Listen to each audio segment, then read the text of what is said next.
Oke, assalamualaikum warahmatullahi wabarakatuh. Waalaikumsalam Waalaikumsalam warahmatullahi warahmatullahi wabarakatuh. Pada siang hari ini kita akan melanjutkan kuliah kita, yaitu kuliah biokimia, ya, biokimia 2. Pada pertemuan minggu yang lalu kita sudah membahas mengenai bagaimana proses lipida, ya, proses lipida dikonsumsi, kemudian di saluran pencernaan sampai pada lipida masuk ke dalam darah, ya. Nah, kemudian setelah masuk ke dalam darah diangkut dengan sistem angkutan khusus, ya. Selanjutnya kemudian lipida masuk ke dalam sel. Nah, setelah masuk ke dalam sel, maka lipida baru akan melakukan metabolisme intraseluler, ya, yang lebih dikenal dengan beta oksidasi. Nah, jadi pada siang hari ini kita akan fokus membahas bagaimana beta oksidasi ini berlangsung di dalam sel. Nah,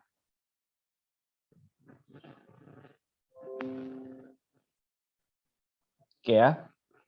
Nah, ini merupakan diagram penting yang sudah kita bahas pada minggu yang lalu, di mana lipida memiliki peranan penting di dalam mengontrol berat badan, ya. Nah, jadi lipida memiliki peranan penting di dalam mengontrol berat badan.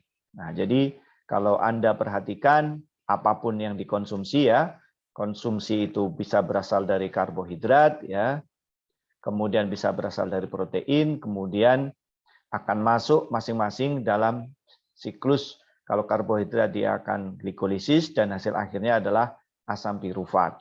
Nah, dari asam pirufat ini kemudian ada satu senyawa yang merupakan titik temu di dalam proses metabolisme, baik metabolisme lipida maupun metabolisme protein, yaitu senyawa disebut dengan asetil-CoA. Nah, dari asetil-CoA inilah yang kemudian menjadi bagian penting di dalam proses pengontrolan berat badan, ya. Jadi pada saat kondisi konsumsi kita berlebih, sementara aktivitas kita berkurang, maka yang terjadi akan ada pergeseran metabolisme ke arah kanan, di mana seluruh bahan yang kita konsumsi dalam bentuk asetil-CoA akan mengikuti jalur lipogenesis, ya.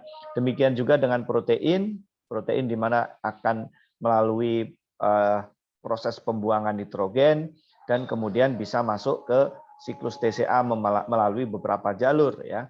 Ada yang melalui asam pirufat, kemudian ada yang melalui asetil-CoA, kemudian dari asam pirufat, dari asetil-CoA pada kondisi energi berlebih tetap juga akan mengalami pergeseran metabolisme yang cenderung ke kanan, di mana senyawa-senyawa ini setelah menjadi asetil-CoA akan menjadi lipogenesis, ya. Inilah yang kemudian menyebabkan mengkonsumsi apapun akan menyebabkan berat badan kita akan bertambah. Pada kondisi sebaliknya, di mana proses reaksi terjadi pada sebelah kiri. Nah, ini adalah kondisi di mana pada saat kita mengkonsumsi makanan, maka yang terjadi pada saat kita mengkonsumsi makanan bersumber dari lipida, maka lipida itu akan dicerna. Nah, proses pencernaan itu kemudian membawanya ke saluran darah, kemudian masuk ke sel, dan akhirnya akan melakukan reaksi yang disebut dengan beta oksidasi. Nah, beta oksidasi ini menjadi titik penting, merupakan titik antara di mana dari reaksi pembongkaran lipida akan masuk ke dalam siklus TCA untuk dihasilkan energi. Nah, kondisi ini merupakan kondisi sebaliknya pada saat kondisi kita kekurangan makanan atau kita mengkonsumsi makanan dalam jumlah yang sedikit tetapi aktivitas kita cenderung berlebih, maka akan terjadi pergeseran reaksi ke kiri. Ya, reaksi ke kiri ini artinya pembongkaran dari lipida akan dirubah menjadi asetil-CoA, kemudian dari asetil-CoA akan masuk ke dalam siklus TCA. Nah, dari siklus TCA ini maka akan dihasilkan energi.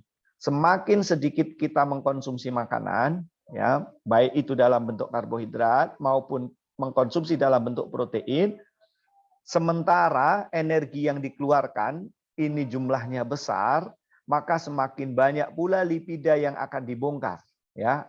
maka terjadilah pembongkaran lipida yang berasal dari tubuh ya atau dari lapisan adiposa.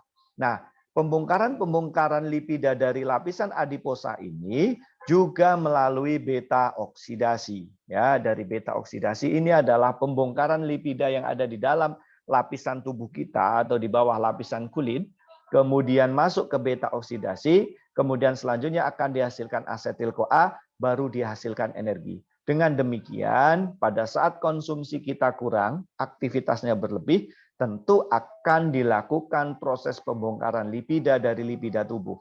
Ini teori inilah yang digunakan dalam manajemen diet ya, dalam manajemen penurunan berat badan. Pada pertemuan kali ini kita akan spesifik membahas bagaimana beta oksidasi ini berlangsung. Beta oksidasi ini terjadi di dalam tubuh.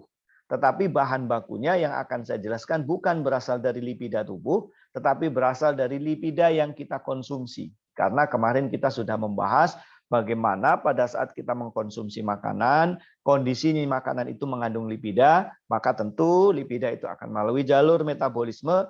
Yang pertama akan melalui reaksi-reaksi pencernaan, kemudian masuk ke usus, dari usus maka akan masuk ke dinding usus, dari dinding usus akan masuk ke saluran darah, yang terlebih dahulu dia akan dikombinasi dengan protein dan senyawa-senyawa lain sehingga menjadi lipoprotein. Dari lipoprotein baru dia akan bergerak ke seluruh tubuh, kemudian akan masuk ke dalam sel, barulah habis itu akan masuk ke dalam beta oksidasi. Oke. Ini kenapa reaksi ini disebut dengan beta oksidasi? Nah, jadi oksidasi adalah merupakan bagian dari perubahan molekul dan diakhiri dengan pemutusan, di mana oksidasi ini terjadi pada C beta ya. Kalau Anda perhatikan ini adalah C alfa, kemudian ini adalah C beta, ini merupakan C gamma. Proses pemutusan lipida terjadi pada C beta ini, sehingga nama dari reaksi ini disebut dengan beta oksidasi. Jadi beta oksidasi ini memegang peranan yang sangat penting di dalam proses untuk menghasilkan energi. Di mana sudah saya jelaskan, reaksi beta oksidasi ini merupakan reaksi antara sebelum hasil akhirnya berupa asetil-CoA masuk ke dalam siklus Krebs sehingga akan dihasilkan energi. Perbedaan beta oksidasi dengan glikolisis bedanya adalah sama-sama dihasilkan energi, tetapi energi yang dihasilkan dari beta oksidasi jauh lebih banyak dibandingkan energi yang dihasilkan dari glikolisis.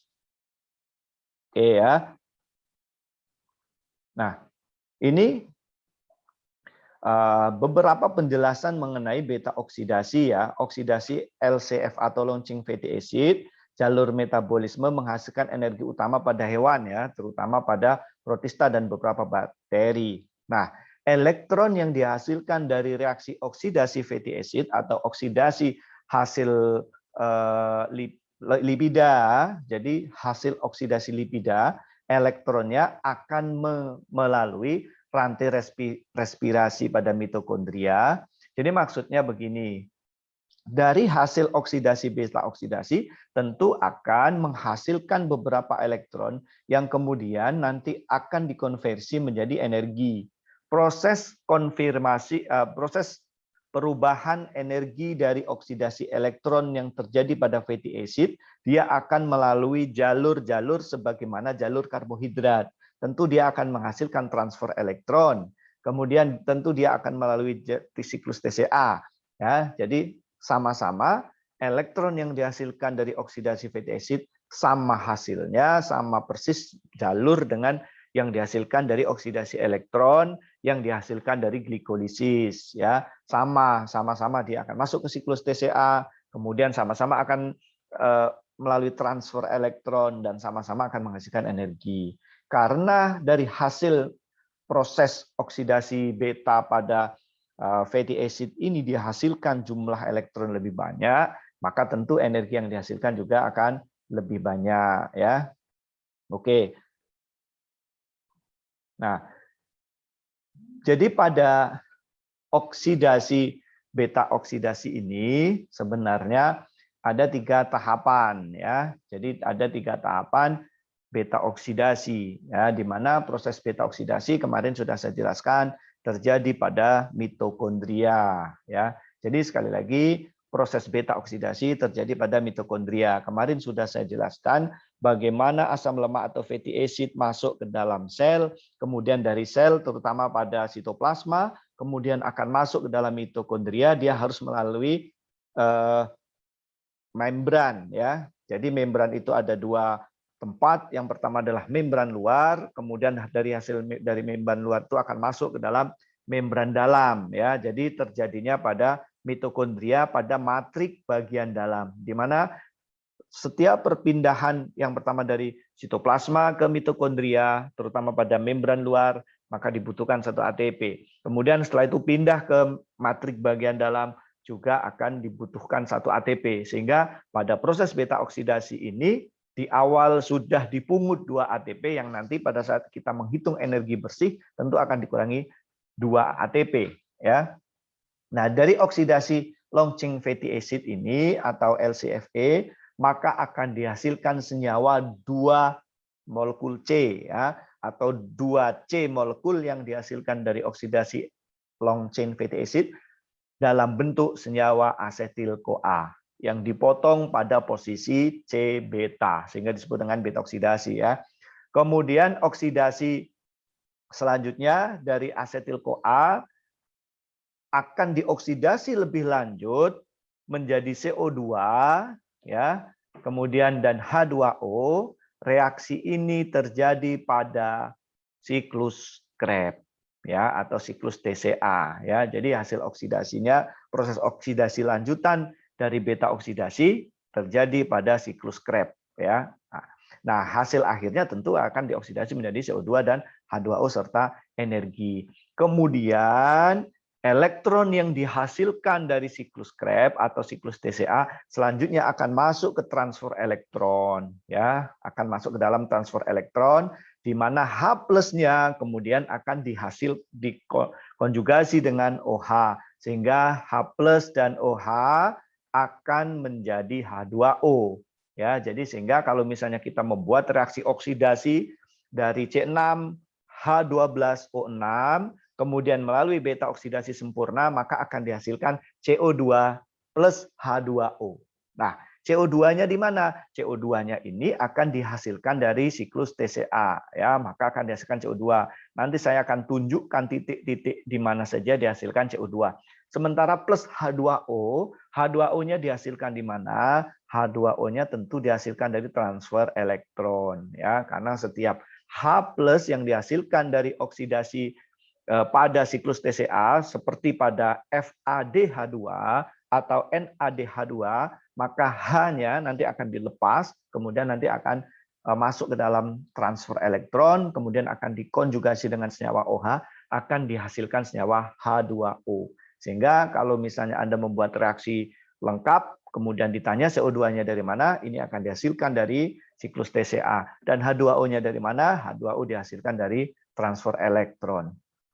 Jadi cukup jelas ya. Oke, kemudian ini ada beberapa keterangan lanjutan.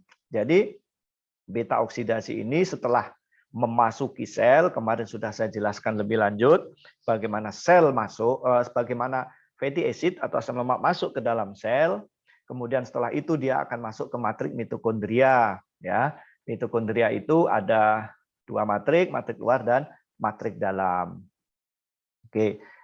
Berikutnya, pada setelah fatty acid atau asam lemak masuk ke dalam sel dan masuk ke dalam mitokondria, terutama pada matrik bagian dalam, maka akan melalui proses beta oksidasi, di mana proses ini terdiri dari 4 tahap. Ya.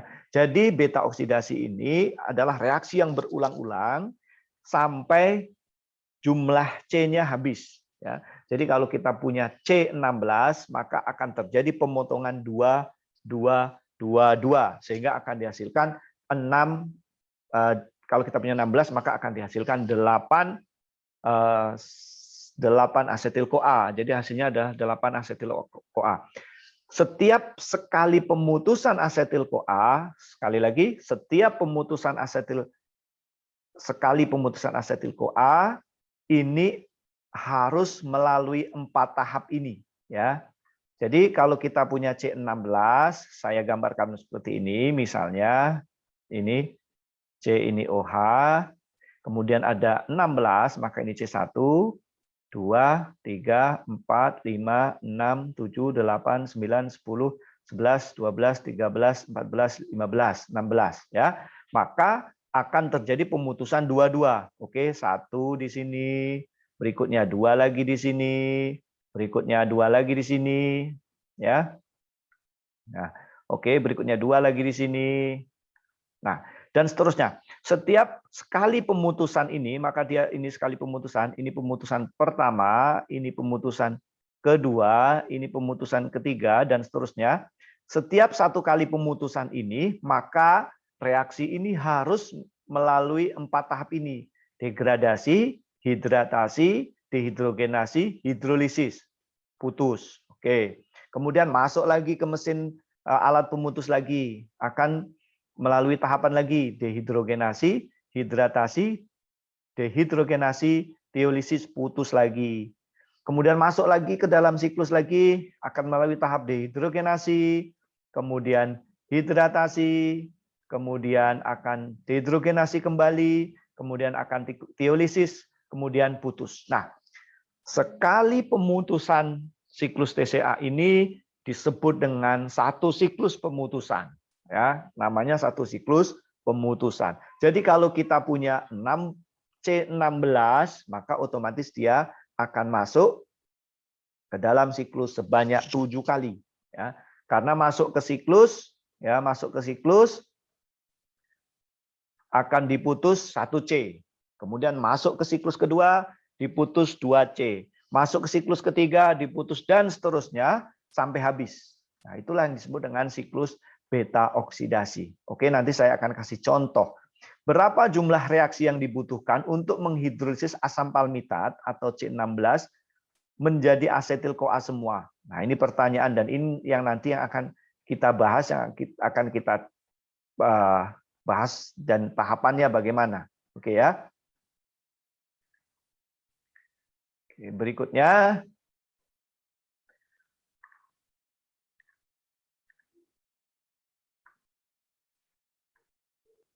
Oke ya, ini yang tadi sudah saya jelaskan, apabila kita punya C16 ya. Coba perhatikan kembali karena ini menjadi kunci penting pada saat kita nanti akan menghitung berapa energi bersih yang dihasilkan dari C16 ya. Kita punya C16, maka siklus pertama akan dihasilkan 1 asetil-CoA. Oke.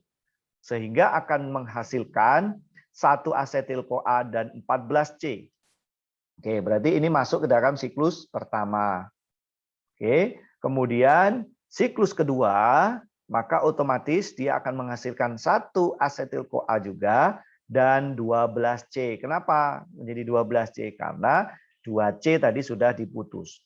Masuk lagi ke siklus yang keempat, maka akan dihasilkan 1 asetil-CoA dan C10. Masuk lagi ke dalam siklus yang ke-1, 2, 3, 4, 5. Ya, masuk lagi ke siklus yang kelima, akan dihasilkan 1 asetil-CoA dan 6C. Kemudian masuk lagi ke siklus yang ke-6, sehingga akan dihasilkan 1 lagi asetil-CoA dan 4C. Ya, ini siklus yang ke-7. Begitu masuk ke siklus yang ke-7, maka ini kan tinggal 4C. Maka otomatis akan dihasilkan 1 asetil-CoA. Sisanya C2. Ini tidak lagi masuk ke dalam siklus, tapi otomatis begitu dari C4, maka akan dioksidasi sehingga dihasilkan 2 asetil-CoA. Oke, cukup jelas ya. Jadi pada saat kita punya C16, ya, pada saat kita punya C16, maka otomatis dia akan masuk ke dalam siklus beta oksidasi sebanyak 7 siklus, ya. Sementara asetil-CoA yang dihasilkan sebanyak 8. 1, 2, 3, 4, 5, 6, 7, 8. Cukup jelas ya? Kenapa ini saya lakukan perhitungan secara terpisah? Karena begini, karena tahapan siklus beta oksidasi ini 1, 2, 3, 4, 5, 6, 7 ini akan menentukan berapa FAD, ya, berapa FAD, berapa NAD, berapa ATP yang dihasilkan dari beta oksidasi. Cukup jelas ya? Sementara kenapa saya lakukan perhitungan dari asetil-CoA secara terpisah, 1, 2, 3, 4, 5, 6, 7, dan 8. Kenapa? Karena ini menentukan berapa banyak asetil-CoA yang akan masuk ke dalam siklus TCA. Ya, jadi hasil akhir energi yang dihasilkan dari C16 ini nanti merupakan hasil penjumlahan antara total energi yang dihasilkan di dalam beta oksidasi, ya, beta oksidasi, plus energi yang dihasilkan dari siklus TCA. Ya, cukup jelas ya. Nah, jadi maka saya hitung secara terpisah. Coba perhatikan kembali. Untuk C16, maka dia akan masuk ke dalam siklus TCA, akan masuk ke dalam siklus beta oksidasi sebanyak 7 siklus. Ini akan menentukan berapa energi yang dihasilkan di dalam beta oksidasi. Oke. Berikutnya, banyaknya asetil-CoA 1, 2, 3, 4, 5, 6, 7, 8 ini akan menentukan berapa energi yang dihasilkan pada siklus TCA. Cukup jelas sampai di sini? Oke, pasti jelas ya, karena kalian cerdas semua. Berikutnya, ya, 1, 2, 3, 4, 5, 6, 7, 8. Jadi akan dihasilkan 8 asetil-CoA dari asam palmitat atau C16. Oke. Nah, sekarang saya akan menjelaskan bagian tahapan ini ya. Tadi ada siklus 1, 2, 3, 4, 5, 6, 7 ya. Di mana dari siklus ini prosesnya akan melalui reaksi-reaksi yang panjang di mana tadi sudah saya jelaskan 4 tahap. Nah, saya akan menjelaskan 4 tahap di mana bahan-bahan ini akan dioksidasi pada beta oksidasi. Oke. Mana saja tahapannya? Oke, ini adalah tahapan dari beta oksidasi. Oke, step pertama yang saya jelaskan tadi, reaksi tersebut bernama dehidrogenasi atau reaksi oksidasi. Oke, silahkan perhatikan lagi. Tadi sudah saya jelaskan di mana proses pemutusan ini terjadi pada C-beta. C-beta itu adalah C ini yang saya kasih gambar bulat ini namanya C-beta, ini C-alfa, ya. Di mana pemutusannya tentu terjadi pada C-beta. Sementara di samping kiri ini adalah jumlah C yang belum diputus. Jadi yang akan kita putus pada C-beta ini, sementara CH2N ini adalah senyawa sisa nanti yang akan diputus pada tahap-tahap berikutnya. Tetapi selama proses pemutusan satu asetil-CoA ini akan melalui 4 tahap tadi. Tahap yang pertama adalah dehidrogenasi. Dehidrogenasi ini berasal dari 2 kata. Yang pertama adalah D, yang kedua adalah hidrogen. Artinya apa? Reaksi ini adalah reaksi pelepasan hidrogen, ya, atau terjadi pelepasan satu senyawa H dari asam lemak. Oke, kita perhatikan apa yang terjadi. Ya, tentu dari kata D artinya pembuangan, hidrogenasi adalah senyawa hidrogen, maka proses ini adalah proses pelepasan hidrogen dari asam lemak sebanyak 1 hidrogen. Hidrogen mana yang dilepas? Yang dilepas adalah hidrogen pada C-alfa. Ya, jadi hidrogen ini yang dilepas. Oke, cukup jelas? Hidrogen yang dilepas yang berasal dari C-beta, dari asam lemak, selanjutnya akan ditangkap oleh senyawa yang disebut dengan FAD. Ya, jadi FAD di sini ini berfungsi untuk menangkap hidrogen berasal dari asam lemak di mana FAD kemudian akan berubah menjadi FADH2. Oke. Enzim yang berperan dalam reaksi ini adalah asil-CoA dehidrogenase. Ya, senyawa yang dihasilkan dari reaksi ini adalah trans delta 2 enoil CoA. Coba saudara perhatikan ya, ini pada saat dia kehilangan satu molekul H yang sudah hilang dan ditangkap oleh FAD, maka akan terjadi satu tangan yang kosong. Satu tangan yang kosong ini selanjutnya akan dilipat ke C alfa membentuk dua ikatan. Ya, jadi membentuk dua ikatan sehingga akan dihasilkan senyawa yang disebut dengan trans delta 2 enoil CoA. Jelas ya? Sekali lagi, pada reaksi ini adalah reaksi untuk melepas hidrogen. Hidrogen ini dilepas, ditangkap oleh FAD. Nah, cukup jelas ya, sehingga terjadi perubahan FAD dan NAD. Nah, FAD ini menjadi sangat penting karena ini merupakan bagian titik di mana reaksi ini menghasilkan energi. Ya, silahkan Anda catat dari step 1 dihasilkan 1 FAD, ya, 1 FADH. Oke, jelas ya. Ini pada bagian bawah ini merupakan penjelasan, ya. Silakan Anda baca lagi, berperan pada pembentukan rantai ganda. Jadi berperan pada pembentukan rantai ganda, mana rantai gandanya? Yang ini adalah rantai gandanya antara atom C2 dan C3. C2 ini namanya C alfa, C3 namanya C beta. Berikutnya, aseptor atau senyawa yang menerima senyawa hidrogen, adalah senyawa FAD, sehingga dihasilkan senyawa yang disebut dengan FADH2. Ya. Jadi tahap pertama ini merupakan tahap penting karena apa? Karena di sini dihasilkan senyawa FADH2. Oke. Tahap kedua atau reaksi yang kedua adalah reaksi hidratasi. Oke, hidratasi berasal dari kata hidrat, ya. Artinya apa? Pada tahapan ini akan ditambahkan molekul air, ya. Maka namanya hidratasi. Artinya reaksi ini adalah reaksi penambahan air. Apa yang terjadi pada reaksi step yang kedua ini? Nah, reaksi ini adalah reaksi untuk mengkatalisis hidratasi senyawa trans enoil CoA. Ya, ini adalah senyawa trans enoil CoA. Ini adalah dihasilkan dari tahap step pertama, penambahan gugus H2O atau disebut dengan hidratasi terjadi pada H dari atom C beta. Ya, jadi H inilah yang akan ditambah senyawa H2O sehingga dihasilkan senyawa OH.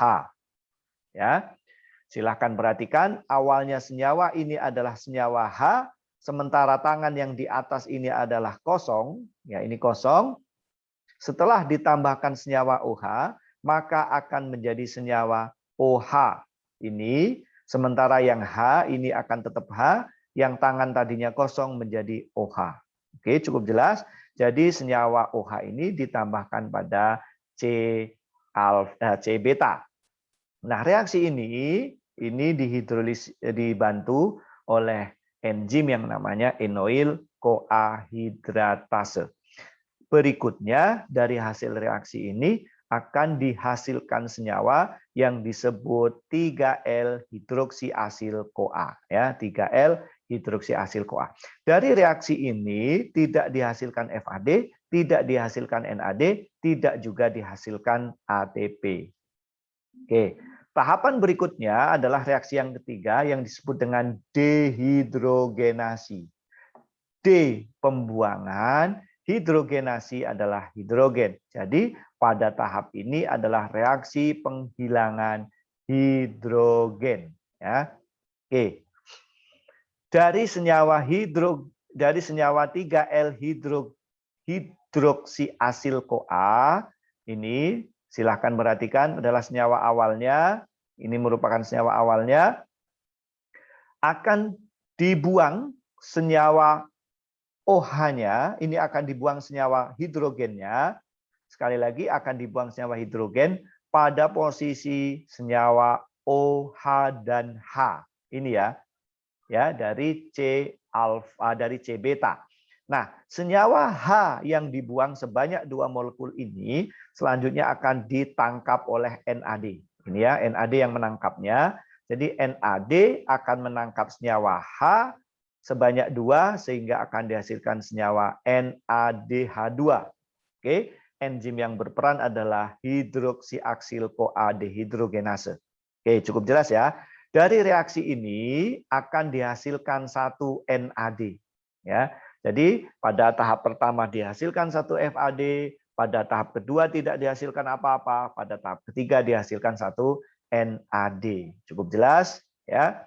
Jadi reaksi ini adalah mengkatalisis oksidasi OH atau pembuangan senyawa OH pada C beta. Kemudian aseptor atau penerima elektron adalah senyawa NAD. Berikutnya reaksi yang keempat adalah reaksi tiolisis ya. Ini berasal dari kata lisis dan tio ya, artinya proses lisis atau pemutusan yang dibantu oleh senyawa tiol ya. Senyawa tiol atau senyawa tio ini adalah senyawa yang mengandung gugus es ya. Jadi dari tahapan tadi akan dihasilkan NAD, ini hidroksiasil-CoA dehidrogenase yang berfungsi untuk menambahkan senyawa hidrogen, untuk melepaskan senyawa hidrogen dari 3L hidroksiasil-CoA. Reaksinya terjadi di sini. Ya, saudara perhatikan, terjadinya di sini. Ikatannya adalah pemutusan senyawa tiol. Nah, jadi nanti yang akan diputus adalah senyawa tiol pada posisi beta. Ini tadi akan diputus. Nah, di sini kemudian senyawa yang terputus nanti akan diikat dengan senyawa HS-CoA. Ya, ini HS-CoA, inilah kemudian HS-CoA ini yang kemudian akan ditempel pada bekas senyawa putusan ini, ya, pada putus ini. Sementara hasil putus akan menghasilkan senyawa baru, inilah yang kemudian disebut dengan asetil-CoA. Senyawa asetil-CoA ini nanti akan masuk ke dalam siklus TCA. Ya, jadi enzim yang berperan di dalam mengkatalisa reaksi ini adalah beta-ketotiolisis. Ya, jadi beta-ketotiolisis mengkatalisis pemecahan ikatan tioester, kemudian asetil-CoA dilepas. Jadi dari reaksi ini dilepas asetil-CoA. Berikutnya nanti senyawa asam lemak tadi yang belum terputus, yang masih C14, itu akan masuk lagi ke tahap step yang pertama. Kemudian masuk ke step kedua, masuk ke step ketiga, kemudian masuk ke step keempat. Dilepas lagi satu asetil-CoA. Berikutnya masih ada C12, masuk lagi ke step pertama lagi. Terus sampai dihasilkan C sebanyak asetil-CoA sebanyak 8. Ya. Jadi seperti inilah reaksinya. Reaksi pertama dihasilkan FAD, reaksi kedua tidak dihasilkan apa-apa, reaksi ketiga dihasilkan NAD, dari reaksi yang keempat juga tidak dihasilkan apa-apa. Jadi dengan demikian dalam satu tahap reaksi atau satu siklus pembentukan pemecahan dan pembentukan asetil-CoA dari asam lemak akan dihasilkan satu FAD dan satu NADH. Oke. Ini merupakan tahap penting untuk menghasilkan energi ya. Ini merupakan tahap penting untuk menghasilkan energi. Oke.